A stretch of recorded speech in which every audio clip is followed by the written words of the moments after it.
Басты жауының қорғаныс министрі болуға бір табан қалған агентті немесе арнайы жасақтың көзсіз ерлігін елестетіп көріңізші. Африканың түкпіріне 4000 шақырым ұшып барып, жалған президенттік Мерседеспен әуежайға басып кіріп, аты аңызға айналған шар тәрізді найзағай операциясы кезінде террористерге кепілге алған еврейлерді алынғандарды небәрі 90 секунд ішінде құтқару. Голливудтық экшн сияқты естіле ме? Онда бұл сценарийге жерсерік арқылы басқарылатын снайпер роботты, бір мезетте жарылған 3000 пейджерді, уланған тіс пастасын және өз төлқұжаттарын киллерлерге өз еркімен беретін қарапайым студенттерді қосыңыз. Ойға сыймайтын осы оқиғалар тізбегі әлемдегі ең қатыгез барлау қызметі Моссадтың қолтаңбасы. Шын мәнінде олар кімдер? Өз мемлекетінің мінсіз қалқаны ма, әлде ғаламшардағы ең қауіпті заңдастырылған синдикат па? Менің атым Архарвик, бірге анықтап көрейік. Халқының саны Лондоннан да аз, мемлекет әлемдегі ең қорқынышты барлау қызметін қалай құралды? Жауабы 1948 жылғы оқиғаларда жатыр. Тәуелсіздігін жариялай сала, Израиль 5 бірдей жау әскерінің қоршауында қалды. Аман қалу үшін көлеңкеге кетуге тура келді. Сөйтіп 1949 жылы атауы Барлау институты деген іш пыстырарлық, бірақ іс жүзінде мүлдем ымыраға келмейтін Моссад құрылды. ЦРУ немесе МИ алтыдан айырмашылығы, ол бюрократия мен үйреншікті моральдан тыс әрекет етіп, тек премьер-министрге бағынды. 70 жыл ішіндегі 2700-ден астам құпия операция өліміңді тілейтін дұшпандар қоршауында сезінге орын жоқ екенін дәлелдеді. Бұл қатаң философия. 1972 жылдың қыркүйегінде Мюнхен олимпиадасында неміс полициясының сәтсіз шабуылынан кейін кепілге алынған 11 израильдік спортшы қаза тапқан кезде айқын көрінді. Ешкіммен көмек күтуге болмайтынын түсінген премьер Голда Мейер жаппай тазартуға Құдайдың қаһары операциясына пәрмен береді. Барлық қатысы бар адамдар нысанаға ілінді. Римде лаңкестердің байламшысы өз үйінің дәлізінде 12 оққа ұшса.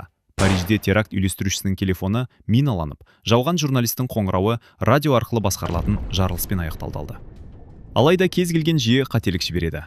1970 жылы Норвегияда жедел уәкілдер қателесіп, лаңкестердің көшбасшысының орнына жүкті әйелінің көзінше кездейсоқ марокколық даяшыны атып тастайды.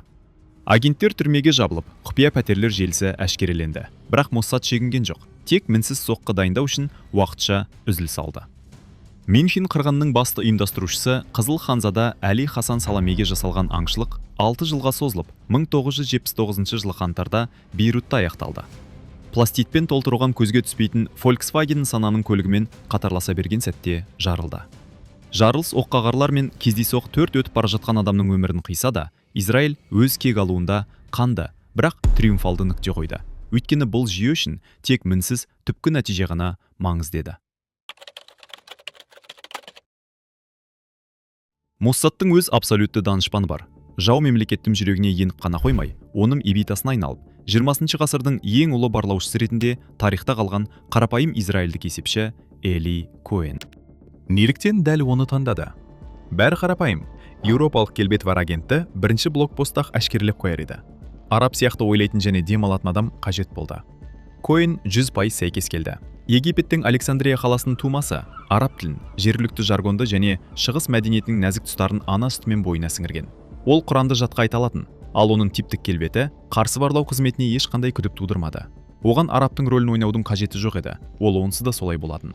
Өйткені өзі еврей болғанымен арабтардың арасында өскен болатын. 60 жылдардың басында Сирия Израиль үшін бірінші нөмірлі жауға айналғанда, Моссадқа тікелей Дамаскеде көз бен құлақ қажет болды. Барлау қызметі Коэнге мінсіз аңыз ойлап тауып, қарапайым еврейді Камел Амин Таабетке, тарихи отанының гүлденуіне миллиондаған қаржы құюға құмар, Аргентинадан келген өте бай сириялық бизнесменге айналдырады. Буэнос-Айреске барған соң, ол тез арада сириялық диаспораның жанына айналады. Сән салтанатты қабылдаулар ұйымдастырады, қазына ақшасын оңды-солды шашады. Және көп ұзамай төңкеріс жасап, Сирия президенті атанатын әскери атташе Амин аль-Хафизбен достасады. 1962 жылы Коэн Дамаскеге салтанатпен келеді. Онда оның алдында барлық есіктер айқара ашылады. Ол бас штабқа қарама-қарсы орналасқан зәулім пәтерге жайғасып, өз кештерін билік басындағылардың негізгі демалыс орнына айналдырады. Қымбат ішімдік суда яққан ортада босаңсыған сириялық генералдар жомарт досына маңызды мемлекеттік құпияларды өздері айтып қоятын. Оның рұқсат деңгейі ақылға қонымсыз еді. Ол Голан биіктігіндегі аса құпия әскери бункерлерді тексеруге рұқсат етілген жалғыз азамат болды. Дәл сол жерде Коэн нағыз кемеңгерлік қадам жасайды. Сарбаздардың аптап ыстықтан қиналып жүргенін байқап, ол нағыз патриоттық сезіммен көлеңке түсіру үшін әрбір доттың қасына эвкалипт ағашын отырғызуды ұсынады. Сириялықтар қатты қуанады, бұның қитұрқы жоспар екенін білмей. Өйткені Коэн бункерлердің қайда орналасқанын анықтау үшін ағаштарды атқылау керек екенін өз қандастарына айтып береді. Осылайша 6 күндік соғыс кезінде израильдік әскерлер сириялықтардың жасырынған бункерлерін еш қиындықсыз тасталқан шығарады. Тыңшының ықпалының артқаны соншалық, Сирия президенті оны қорғаныс министрінің орынбасары қызметіне тағайындауды талқылай бастайды. Елестетіп көріңізші, күн сайын таңертең Тель-Авивке Морзе әліпбиімен құпияларды жіберетін израильдік агент жау әскерінің тізгінін ресми түрде қолға алуы мүмкін еді. Бірақ кез келген сәттіліктің шегі бар. Коэнді өзінің тым тиімділігі және мүмкіндігінше көп ақпарат беруге деген ұмтылысы құртты. Тым жиі радио байланысқа шыққандықтан, жаңа кеңестік пеленгаторлар оның сигналын ұстап алып, 1965 жылы ұлы тыңшы Дамаск алаңында халықтың көзінше дарға асылды. Сирия үшін бұл арнайы қызметтердің қорлануының белгісі, әрі өте ауыр соққы болған сонша, олар 60 жыл өтсе де оның сүйегін отанына қайтарудан бас тартып келеді. Эли Коэн қаза тапты, бірақ ол берген мәліметтер Израильге 1967 жылы сириялықтарды санаулы күндер ішінде талқандауға мүмкіндік берді. Ол сөзбе-сөз айтқанда соғысты өлгеннен кейін жеңіп шықты.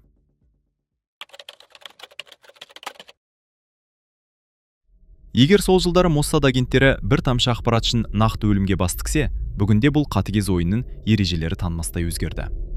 1976 жылдың маусымы.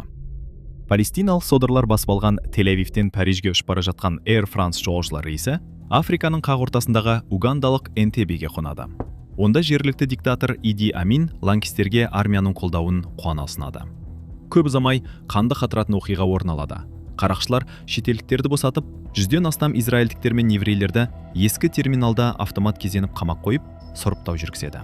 Холокосты бастан өткерген ұлт үшін бұл нағыз триггер болды. Кез келген бағамен құтқару керек еді. Бірақ бұл тапсырма орындалмайтындай көрінді. Мақсатқа дейін 4000 шақырым жауласушы әуе кеңістігі, күзеттің саны белгісіз, тіпті ғимараттың жоспары да жоқ. Осы кезде Моссадтың сиқыры іске қосылады. Барлау қызметі фантастикалық деректі анықтайды. Бұл терминалды кезінде израильдік компания салған екен. Қажетті инженерлерді дереу тауып, Негев шөлінде бір тәулік ішінде Уганда әуежайының толық көшірмесі бой көтереді. Онда арнайы жасақ секундомермен әрбір қимылды соқыр автоматизмге дейін жеткізеді. Бұл ақылға сыймас операция шар тәрізді найзағай деген атау алады. 4 алып Геркулес көлік ұшағы түн жамылып, толық радио үнсіздік режимінде Египет пен Сауд Арабиясының кеңестік радарларынан жалтарып өту үшін Қызыл теңіз толқындарына жанаса жаздап, небәрі 30 метрлік экстремалды биіктікте ұшады. Олардың жанармайы тек баруға ғана жететін еді. Ал қайтар жол көршілес Кения билігімен жасалған құпия келісімнің қыл үстінде тұрды. Бірақ ең кемеңгер айла әлі алда еді. Шасси Африка жеріне тиген бойда бірінші ұшақпен рампасынан тікелей ұшу жолағына қара Мерседес пен 2 күзет джипі атып шығады. Барлау қызметі Иди Аминнің кортежін майда шүйдесіне дейін көшірген. Көлікті ұшар алдында ғана қайта бояғандықтан бояуы әлі кеуіпте үлгермеген еді. Угандалық күзетшілер президенттің өзі келді деп ойлап сілейіп тұрып қалды. Бұл бірнеше минуттық абдырау арнайы жасаққа баға жетпес артықшылық берді. Көліктер есік алдында тоқтап, шабуыл басталады. Ғимарат ішіндегі барлық атыс небәрі 90 секундта алады. Барлық лаңкестердің көзі жойылады. Ал бұл кезде даладағы екінші топ қуғынға жол бермеу үшін угандалық миг жойғыш ұшақтарын жүйелі түрде жарып жатады. Қонғаннан кейін 53 минут өткен соң құтқарылғандар мінген бірінші борт көкке көтеріледі.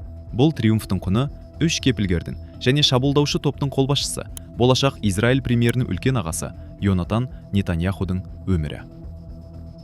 Энтеббедегі рейд ойын ережелерін мәңгілікке қайта жазып, Израиль үшін өз азаматтарының өміріне қатысты кезде ешқандай географиялық шекара жоқ екенін дәлелдеді. Бірақ қауіп, ядролық бомбаны жасырын жасап жатқан тұтас бір мемлекеттен төніп тұрса, не істеу керек? 21 ғасырда тапаншалар мен көлік ұшақтары, цифрлық террор мен кісі өлтіруші роботтарға орын беруде. 2020 жылдың 27 қарашасы, Иран. Иранның ядролық бағдарламасының атасы Мохсен Фахризаденің бронды кортежі элиталық күзетшілердің қоршауында тас жолмен келе жатты. Бірақ бұл армия жол жиегінде тұрған ескі пикаптың алдында дәрменсіз еді. Оның брезентінің астында оқиға орнынан мыңдаған шақырым қашықтықтан жер серік арқылы басқарылатын салмағы 1 тонналық роботтандырған пулемет жасырылған. Қашықтықтан өлтірудің басты осалтысы ғарыштан келетін сигналдың 2 секундқа жуық кешігуін Моссад өте шеберлікпен айналып өтті. Басқаруды жасанды интеллектке тапсырды. Нысана зақымдау аймағына кірген бойда алгоритм физиктің бет әлпетін түсіріп алып, жылдамдықты, желді және қарудың қайтарымын есептеп, 1 минутқа жетпейтін уақыт ішінде 15 оқты сондай дәлдікпен атады. Қасында отырған әйеліне бір сызат та түспейді. Нысананың көзі жойылды, ал пикап цифрлық іздерді өшіру үшін өзін-өзі жарық жібереді. Бірақ егер сіз жерсеріктік снайперлерді шебелеп ойласаңыз, 2024 жылдың күзі мүлдем керісінше екенін дәлелдеді. Моссад күнделікті өмірдің өзін қаруға айналдырды. Хизболла содырларының аңдудан қорғану үшін жаппай пейджерлерге көшіп жатқанын білген барлау қызметі жалған фирма арқылы оларға микроскопиялық жарылғыш заттары бар гаджеттер партиясын сатқан. Айлар бойы лаңкестер ажалды қалталарында алып жүрді, ал 17 қыркүйекте шешуші бұйрық берілді. Мыңдаған құрылғылар бір уақытта шырылдап, иелерін экранды бетіне жақындатуға мәжбүр етті де жарылып кетті. 40-қа жуық адам қаза тауып, 3,5 мыңға жуық адам мүгедек болып қалды. Олардың ішінде Иран елшісі де бар. Бұл жай ғана тактикалық табыс емес. Жаулардың бойында кез келген электроникаға деген жануарлық қорқыныш ұялатқан толық психологиялық салдану болды.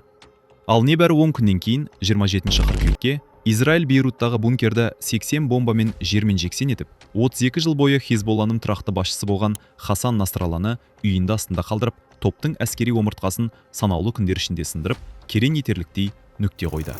Бұл шексіз таяу шығыстық шахмат партиясында ақ саусақтылар мен гуманистік трактаттарға орын жоқ. Таразы басында үнемі ұлттың физикалық тұрғыдан аман қалу тұрады. Моссад үшін кез келген дипломатия назардан тыс қалады. Олардың жалғыз абсолюты қатыгез күштік акциялар мен қорқынышты кибертехнологиялардан соғылған Израильдің үстіндегі оқ өтпейтін қалқан. 7 қазандағы қайғылы оқиға тіпті ең кемел жүйенің өзі өлімге әкелетін жарықшақ беретін дәлелдесе де, бұл машинаның іргелі заңы өзгеріссіз қалады. Кез келген шабуылдың артында әрқашан аса шебер және мүлдем бұлтартпас кек алу тұрады. Дәл сондықтан әлем мәңгілікке екіге жарылды. Біреулер оларды өз мемлекетінің кемеңгер қорғаушы періштелер ретінде көрсе, енді біреулер заңдылықтың барлық шекарасын жойған қанқұйлы халықаралық синдикат деп санайды.